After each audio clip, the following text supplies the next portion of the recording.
I'm joined by Israeli Ambassador to the UK, Tzipi Hotovely. Ambassador, welcome back to Uncensored. Good evening, Piers. Incredibly damning comments from two former Prime Ministers of Israel and a former Deputy Chief of Staff of the Israeli Army. When you hear what they have to say, surely it gives you pause for thought, doesn't it? Well, it's quite obvious for someone like you that understands politics that those people are coming from the opposition. Their job, in their opinion, is to fight whatever the government is doing. I think it's very anti-patriotic not to support Israel's war when we are fighting the most justified war in the world against a terror group that committed the worst atrocities at the 7th of October. Just today, we remember 600 days that we still have 58 hostages in captivity. And I'm afraid to say, nowadays in Israel, you can't find even one leader that will say he's willing to live with Hamas on its doorstep. So if those people have any criticism, they should offer a plan how Hamas will be removed from the Gaza Strip, from controlling the doorstep of Israel, not committing the 7th of October again. I didn't get to hear that, not from European leaders that are criticizing Israel, and not from those opposition former leaders. So I must say that in the end of the day, Israel has a serious threat on its security. You will agree with that. No one wants to see people being massacred in their homes like we've seen at the 7th of October. And in order to do that, the aims of the war are still relevant. We want to bring back our hostages, and we want to make sure Hamas won't control the Gaza Strip. Every leader in the world, in the Western world, agrees on those two aims. You know, you and I have spoken regularly or on a number of occasions throughout this war. I've always said from the start, as you know, that Israel had an absolute right and indeed duty to its people to defend itself after those appalling attacks. And my position about that hasn't changed. But I also kept asking one question, which was, what is a proportionate response? And I've got to tell you that in the last few weeks, I have found the Israeli government strategy in Gaza to be utterly disproportionate. And I'll explain to you why. When you launch a blockade for nearly 3 months to a population which already has seen much of their possessions, their land, their buildings, their homes decimated by bombardment after bombardment, when you say that you're going to launch a blockade on aid and food to a population where 50% are under 18, you are pursuing, it seems to me, as Ehud Olmert said, a policy of starvation towards, obviously, because of the nature of the population in Gaza, of a lot of children. And that is a war crime. I mean, what else do you call it? I think when you look at the facts, and you should look at the facts, letting in 25,000 trucks with tons of aid, this is not a policy of starvation. Now, let me tell you what was Israel's policy from the beginning of the war. From the beginning of the war, we created a very clear distinction between the terrorists. We're talking about 50,000 people that embedded themselves in population, as you know. Just now, you just mentioned Mohammed Sinwar. He was found under a hospital, under the European hospital. He was hiding there because he knows exactly how the world reacts when Israel attacks hospitals. But those hospitals being abused and being used as a terror facilities. This is why Israel is allowed to operate there. Now, I'm going back to the policy of aid. In the last few days, as you know, Israel is launching a new program, a new mechanism to deliver aid because, unfortunately, and I'm saying that with a big pain, Hamas was looting the aid that all the world wanted to be let into Gaza. Now, everyone is interested that the population won't be starving. We don't want to see pictures of children that don't have something to eat. We all share the same interest. But at the same time, if Hamas is looting the aid, then we are empowering the war machine. And according to the international law, no country in the world has obligation to feed the war machine of the enemy. And this is what happened in the last few months. This is why Israel had to change the mechanism. This is why American companies are involved. So we'll have a buffer. We won't have to see Israeli soldiers combating Hamas while they're trying to loot the aid. The whole procedure is much more effective. And just in the last few days, we saw Hamas putting barriers for the population not to receive this aid. This is the same Hamas that uses his own people as human shields. So we are talking about a situation that's very difficult, very complicated. Once Israel is fighting the Hamas terrorists, we still want aid to get in.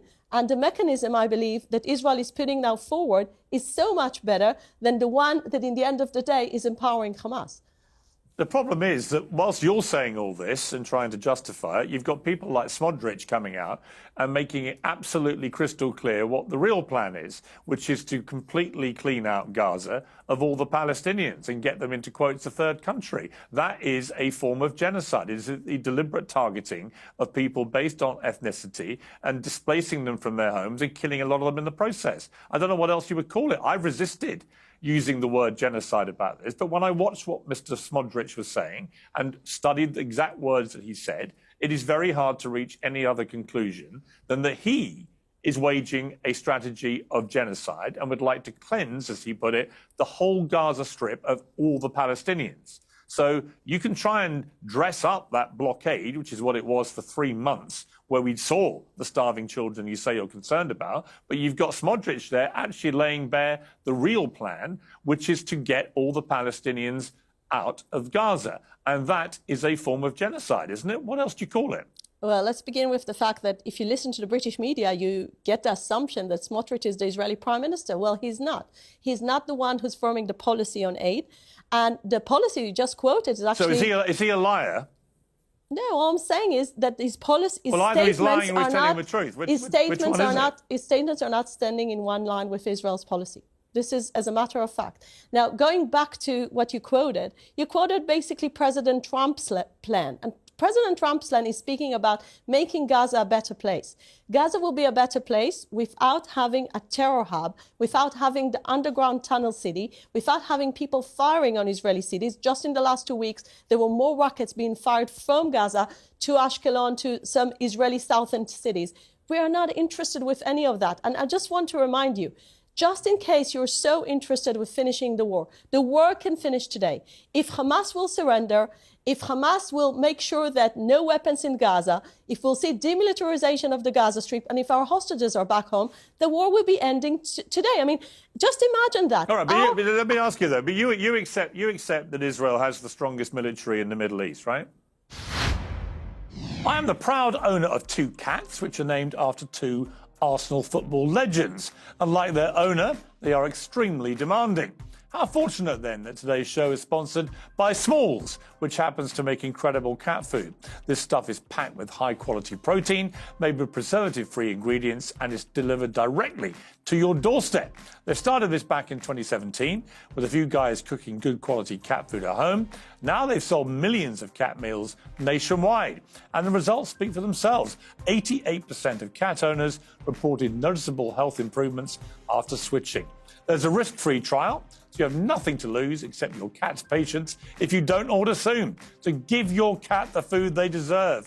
For a limited time only, Uncensored viewers can get 35% off Smalls, plus an extra 50% off your first order by using the promo code PEERS. That's an additional 50% off when you head to smalls.com and use promo code PEERS. Again, that's promo code PEERS for an additional 50% off your first order, plus free shipping at smalls.com. We have a strong military, but very vulnerable population that's been hit by a terror organization. We're a small country.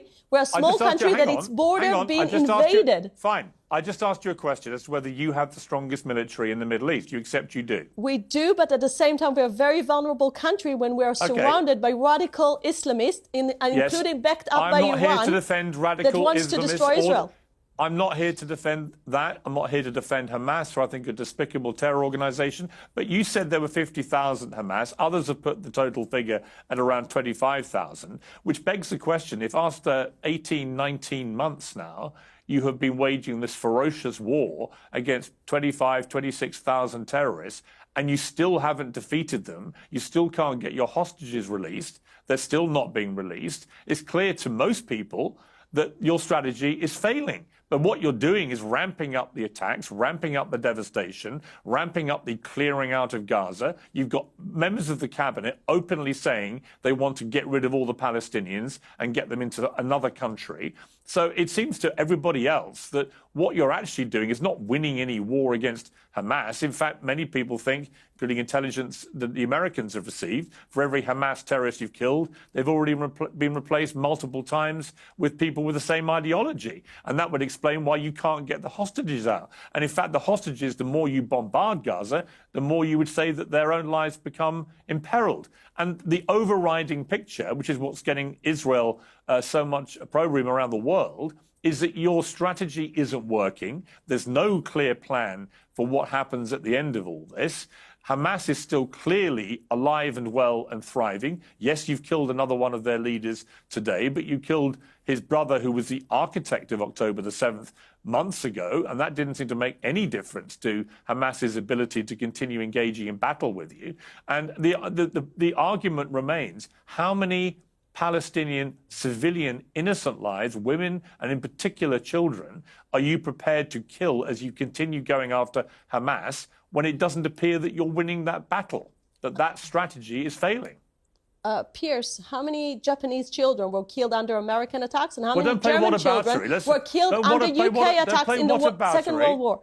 Listen, I mean, if you want to play a fair game, you need to understand how Western armies operated in the past. Israel is not anywhere near to the American attacks on Tokyo that killed 100,000 civilians, and not anywhere near to what the UK was doing in the Second World War. Now, when I'm looking about a strategy, I get to hear all the people criticize Israel today, including yourself, and then I'm asking you this question. If Israel finishes the war today and Hamas stays on our doorstep, what kind of future do you promise my children? A future that 7th of October will happen and again, just like Hamas leaders promised? This is what you expect the Israelis or the Israeli leadership to accept? Hamas should not be allowed to run a Welk stall at the end of all this. They should so how do you achieve that? How do you achieve that? Well, who's volunteering there to demilitarize the Gaza Strip? With respect, Ambassador, you clearly don't achieve it with the way that you're trying to achieve it. All you're achieving at the moment is making Israel more and more of a global pariah.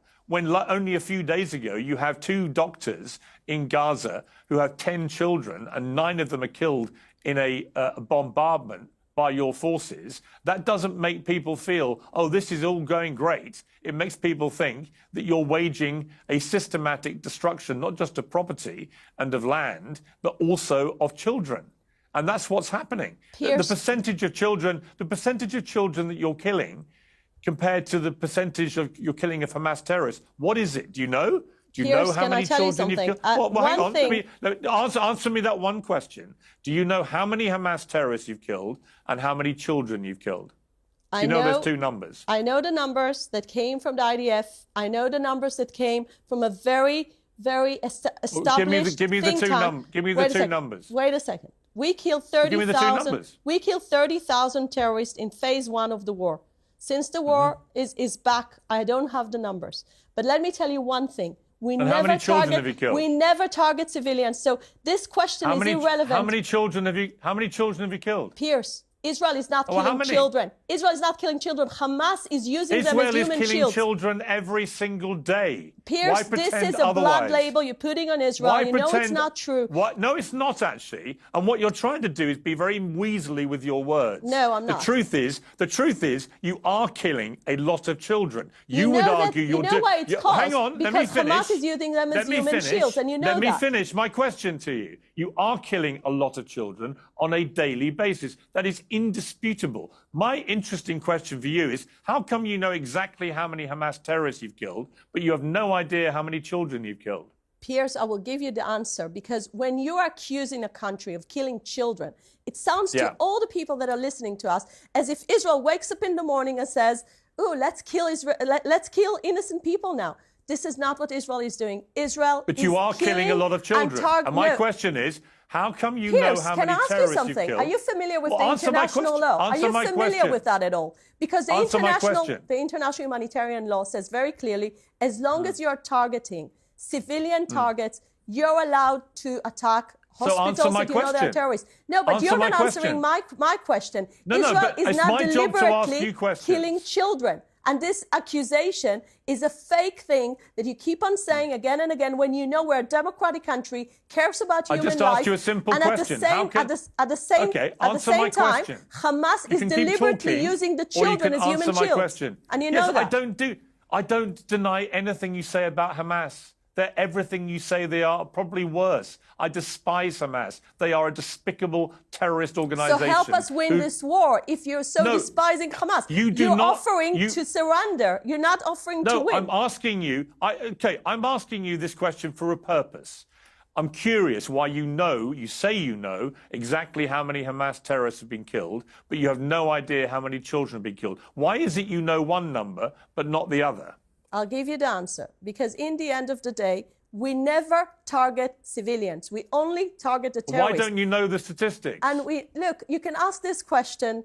Are you saying no children have been killed in Gaza? I didn't say that. Are you saying that? I didn't say that. What are you saying? Well, what are you saying? Pierce, what I'm saying is Hamas How needs many to have be been blamed. killed? Hamas needs to be How many blamed have for been any killed? child that is being killed in Gaza. Now, if you want to go into this propaganda of Israel is doing this and that, It's not propaganda. I'm asking you why you know how many terrorists you've killed, but you don't know how many children you've killed in the process. I have an answer because we targeted those terrorists and we never targeted any civilians. That's the answer, and this is why you know that we know many numbers. thousands of but you know many thousands of civilians have been killed. You understand Pierce, that? Do you understand that you don't care about my children don't and keep other asking Israeli me children questions. by letting 7th of October happen again and again? Oh, I do. In fact, to my detriment, actually, in the Middle East for many, many months, when I was defending Israel's right to defend itself. But now we're at a point where more and more civilians are getting killed in collateral damage as you wage a war and a strategy and a plan which makes no sense to even your own former prime ministers who think you're committing war crimes. So don't just couch all this as propaganda by people who just... Well, OK, but again, I simply ask you one more time. Why is it you know how many Hamas terrorists you've killed, but you don't know how many children you've killed? Why is that? As I said again, because in the end of the day, when you're accusing someone in killing... You don't count one, but you count the other? You accuse someone in doing something deliberately while Israel is not doing it deliberately. Numbers? Can I accuse the UK of killing German children during the war? You would have said it's absurd. Stop playing whataboutery. It's absurd. Explain why you know one number, but you don't know the other. Now, everybody knows how much I enjoy my tea, and I'm very happy to say that today's show is sponsored by Peak's Pure Fermented Teas. These are not your average brews. They're sourced from 250-year-old wild trees in the Himalayan foothills, which are untouched by modern farming. No pesticides, no fertilizers, just nature at its best. Pure delivers a full spectrum of prebiotics, probiotics, and postbiotics, just like the fermented foods found in longevity hotspots. It comes in crystal form, so there's no messing around. Just dissolve, sip, and feel the difference. It's trusted by health experts, including Casey Means and Dr. Mark Hyman. There's teas for all occasions, and they all support your gut health, metabolism, and cellular renewal. The next time you put the kettle on, ask yourself, is my tea working as hard as me? Peak's Pure Fermented Teas for the gut of a Brit and the longevity of a Himalayan monk. Get 20% off for life, plus a free frother and glass beaker with the Pure Bundle. Visit peaklife.com/peers. That's peak, P-I-Q-U-E, life.com/peers. The answer for that is very clear. Hamas is putting a lot of propaganda into it. And Hamas is trying to create fake news. How do you know how many of those? I will give you another example for that. I will give you another example just from last week. Just from last week, I think we all experienced this, I think, one of the most shameful moments in the UN history when Tom Fletcher was throwing a number of 14,000 babies are about to die. And in the end of the day, he got it completely wrong and was wrong. The BBC had to correct that. And this is part of the propaganda that Hamas is promoting. Yes. And I don't want Western media to follow up on Hamas propaganda. Well, I didn't. It's very simple. So you're talking to a member of the Western media, and I didn't do anything with that report. No, but the BBC did, and then they had to take it back. I'm not the BBC, and they were wrong. And he has now retracted it. He explained that actually he misread it. It was if the blockade went on for the whole year. We all know the reality. It was a mistake. Yes, but he shouldn't have for done a day, it was the headline in all Western media accusing Israel in fake things. Fine. So we need to fight that. We need to fight the fake things that are happening out there. I don't want to find any fake things. I want to get to some facts. You seem to have a very clear idea, Israel, of how many Hamas terrorists you've killed. You've said the number, but you have absolutely no idea how many children have died in the process. I simply ask you why. Why do the lives of the Hamas terrorists get recorded, listen to me. but you don't record the number of children you killed? I'm willing here to give you the strategy about the war, because this was the question you were asking. Why don't you answer my question? I'm giving you only the answers that I have. Just tell me why you know one number and not the other. But the number makes a difference just if you're targeting civilians. If Israel is not targeting civilians, according to the international law... It doesn't make any difference to the number of children who've died. It does you can couch it any way you like. Difference according to the international humanitarian law. But how do you know about the number of terrorists killed, but you don't know how many children have been killed? And I'm saying again... How do you know one, not the other? Explain to me. Treat me like a village idiot. Why is it that you know one number, but you don't know the other? Explain according to the international humanitarian law, it makes a lot of difference if you're targeting civilians, or if you're targeting the legitimate war aims. I'm not talking about who you're targeting. I'm not saying you're deliberately targeting the children who've been killed. Very good. So that's the only thing that we are discussing here. No, it's not. Because you know how many terrorists you've killed, you say, but you have no idea how many children. Because those are the people we targeted. So how many children have died in the process? Why don't you know that number too? Piers, please ask this question to the people that can give you the answer. I don't have the answer. Who has the answer? Please don't ask me questions. Who has the answer? Who has the answer? I don't have the answer.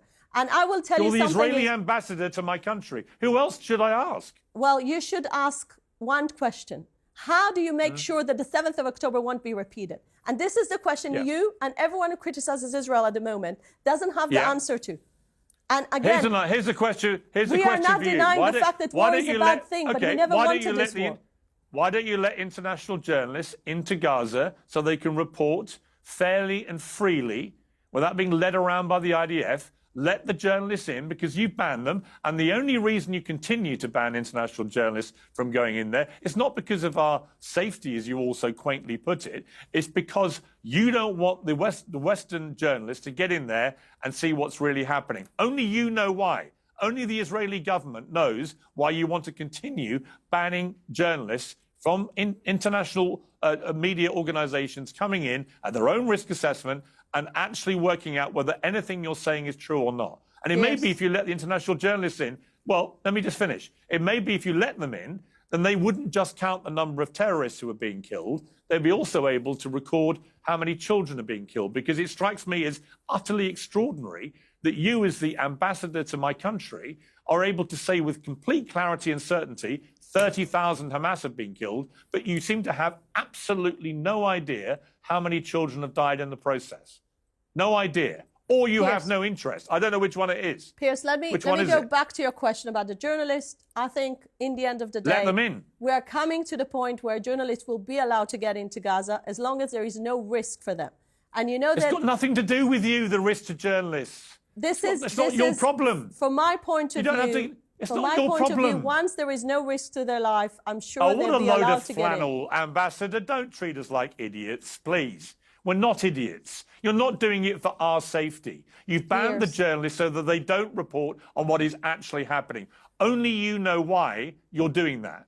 I don't know. Maybe you're doing everything completely fairly. Maybe it is the most moral war ever waged in history, as you keep saying. But the longer it goes on without you allowing journalists in, the less people believe that, and the more people believe you have something to hide. There is just one question here, never received an answer. How do you promise to the Israelis that they won't have 7th of October being repeated again? If everyone agrees that Hamas shouldn't control the Gaza Strip, as you just said, who will do the job? Who will volunteer to demilitarize the Gaza Strip according to your philosophy? Why don't you work? Here's my suggestion. Why don't you work harder on the diplomatic side to resolve this conflict, this war? And why don't you bring in all the people that can help resolve that, rather than continuing to blow everything up that you can see with your forces? Why don't you try and resolve things diplomatically, which in the end is how you got the other hostages out to date? So, it seems to me the bombardment strategy just doesn't work. And all you're doing is making Israel, a country, by the way, that I love, and I love Jewish people. It's got nothing to do with either the country or the people, but everything to do with the Israeli government, which has now got people like Smotrich out there very clearly, very brazenly, and very unambiguously dictating a term of genocide on the Palestinian people, where he wants them all out of Gaza. Now, do you think that's a good idea? Do you think that's the solution? Piers, I'm not speaking for Bezalel Smotrich. I'm not his spokesperson. I'm the Israeli ambassador. What do you think? And I think whatever the government thinks, because I'm ambassador, I'm representing a government here. How are we supposed to know what the government thinks when he's out there saying that? I represented the last 4 governments that Israel had, and let me tell you something. There is not even one leader in Israel today that is running for office, whether he's in the opposition or in government, that believes that Hamas should stay in power. And we released 197 hostages just because we had a combination of a diplomatic pressure together with a military pressure. Nothing would have happened from a goodwill. This is a terror organization. They don't do things from goodwill. There is no goodwill in Hamas. And because you know it, again, I'm disappointed that some people lose patience. Can you lose patience in the middle of the Second World War and just let the Nazi regime to win? I don't think it would have been a good idea. I tell you what I've lost patience with. In the middle of the Second World War. I've lost patience when you start starving kids. I lose patience when you, as an ambassador, so this is a lie. This is a complete lie. You know we get aid into Gaza. It's not a lie. How do we starve people if we let aid in? When you launch a 3-month blockade of an already impoverished, hungry people who are bunkering down from nightly bombing raids, when you do that, you will starve people. You will starve them. It was never the intention. The intention was not to let Hamas get over and take over the aid. And there was no other solutions. No one was offering a better mechanism. But it was the consequence of your actions. Do you accept that? As I said again, Israel never was planning to starve anyone. And our actions are speaking more than our words, because in the end of the day, tons of aid got into Gaza for months and months and months. And now I think it's time for all of us. I literally saw footage yesterday, or today it was, of literally thousands of Palestinians desperately fighting. One lost their life as they're fighting for scraps of food. Do you think that's the behavior of well-fed people who are not actually starving hungry? Do you think, on balance, that it may be the desperate acts of people who have been starved now for 3 months? What I've seen in the last few months, I've seen, first of all, in the last 2 days, I've seen mechanisms that works. I've seen happy families that receive the aid, and they know that now the mechanism is so much better, and it gives family by family a box of aid being protected by American companies. I think it's so much better than what used to be. All right. And it would have been nice if the UN organizations would have joined the distribution rather than boycotting this system and just letting the criticism on Israel to continue without them playing along with the new mechanism. It could have been really helpful. Just to remind you, the most savage criticism of Israel is coming from your own former prime ministers. Not one, but 2. And former leaders of the IDF. It's not coming from necessarily people like me, even though I am getting increasingly critical because I find the answers I'm getting just increasingly ridiculous. Now, out of fairness, because we know each other, I'm going to give you one last chance just to tell me, even a ballpark figure, of how many children have died in Gaza. Piers, I think I'm very famous for saying the truth. And the truth is that I don't know. If I would have known the number, I wouldn't have hid it from you. So why do you keep on asking the same question again and again? Because I don't understand how you can know how many terrorists you've killed, but you don't know how many civilians you've killed. Why do you know one but not the other? As I said again, I think that it's totally irrelevant to the main question the humanitarian international law is asking. The international humanitarian law is never about civilians getting killed. It's only about who are you targeting. And if you're doing a legitimate warfare. Are you happy that people are going to watch you as an ambassador to your country say that it's irrelevant how many children have been killed? It's not what I said, Piers, and you're totally distorting my words. I said, according to the international law, if you want to check if war is fair or not, the only thing you check is the targets that a country that is fighting, whether they're targeting just to be clear, the militants and not targeting civilians. This is what I said. And please don't twist my words. Can you confirm this then, given you have no idea how many children have been killed? Can you tell me, are the IDF under specific instructions from the government or from their commanders to only count the number of Hamas terrorists they kill and to completely ignore how many children they're killing? Never. Never. This is not the case. So do they count? Do they count civilian deaths? But the IDF has one mission: to work according to the international law when it's fighting a moral war. And even your own historian, Professor Andrew Roberts, said when he sees those circumstances of Gaza, this is the lowest ratio of terrorists versus civilians. So this is your own historian, well-respected military historian that is saying that about our war. Sorry, with respect, how do you know, given you have no idea how many children you've killed? As I said, Professor Andrew Roberts did. How do you know it's the lowest ratio? You don't know how many children you've killed. But how do you know? But in the end of the day, it's not just about children. When you're comparing, listen, Pierce, here you're really creating like the totally wrong picture. People, in the end of the day, I think people can make their own minds. In the end of the day, we know who are civilians. Civilians includes also mature people. That are. How do you know the ratio of civilian to Hamas deaths if you've no idea how many civilians have been killed? You asked me about children. I don't have the answer specific about children, but I do have the answer about civilians versus combat. But you're aware that it is reported that over 20,000 children have now been killed. You're aware of that, right? As I said, this has not been backed up with facts, and I cannot approve this number. Right, but you know how many terrorists you've killed? Yes, this is the last data we received from the IDF. Okay. So you're only getting the data about the terrorists, not the civilians. I think a proper army should know that he's doing a fair war by working according to the international humanitarian law. Right. And this is what the IDF is doing. And if you would have known how much the legal advisor are working hard whenever we're going to any military operation. I just want to tell you, a few years ago, Israel had the opportunity to make sure all Hamas leadership will be eliminated by one action. But we didn't do anything to do that. That probably would have prevented October 7th because we knew too many civilians would have been involved. So Israel is very cautious when it acts. Israel doesn't target civilians. And in the end of the day, you need to understand that this is our children's life here, our security and our defense. No Israeli wants to face another terror attack like the 7th of October. Your children's lives are clearly very important to you. I'm just curious why Palestinian children's lives aren't. It's not what I'm saying, but unfortunately, Hamas doesn't care about the children. Hamas is the one who's using them as human shield. And if you would have looked at the reality in Gaza, you would have said, this is a monstrous leadership that wants to kill children deliberately, so Israel will be blamed. The reality in Gaza is you've destroyed the place. You've killed tens of thousands of civilians in the process of killing.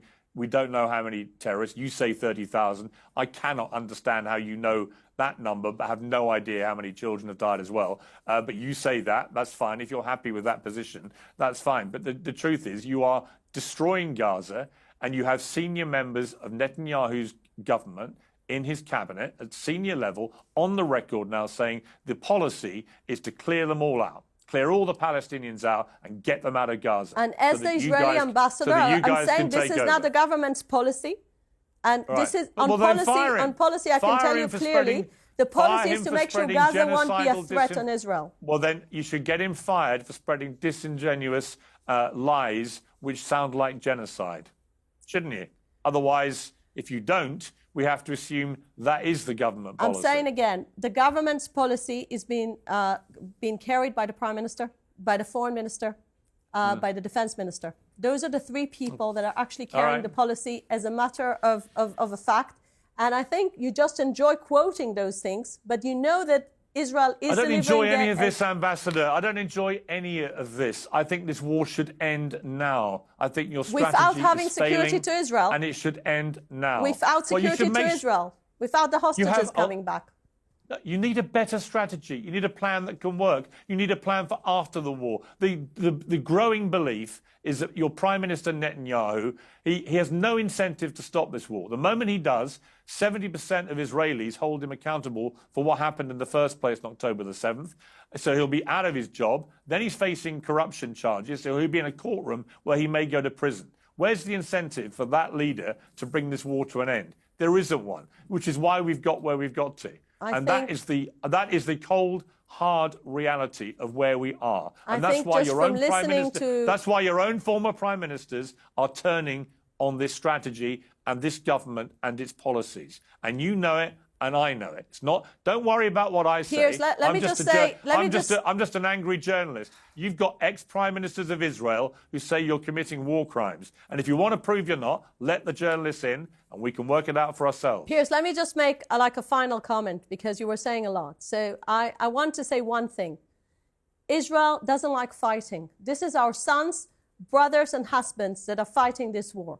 No one has an interest to lose his business and to fight for 600 days unless it's really existential threat. And Gaza has become existential threat because of what happened, because they're being backed up by Iran, and we're not going to let it repeat, even if we lose your sympathy. And we need to win this war, and Israel will do everything to make sure Hamas won't control the Gaza Strip. And I don't get to hear from anyone, including the leaders of Europe, a better plan of how to dismantle Hamas besides fighting. And this is where I'm concluding my conclusion. The war can end up today if Hamas will surrender and if we'll bring our hostages back. Okay. Ambassador Hotovely, I appreciate you coming on Uncensored. Thank you. Thank you very much.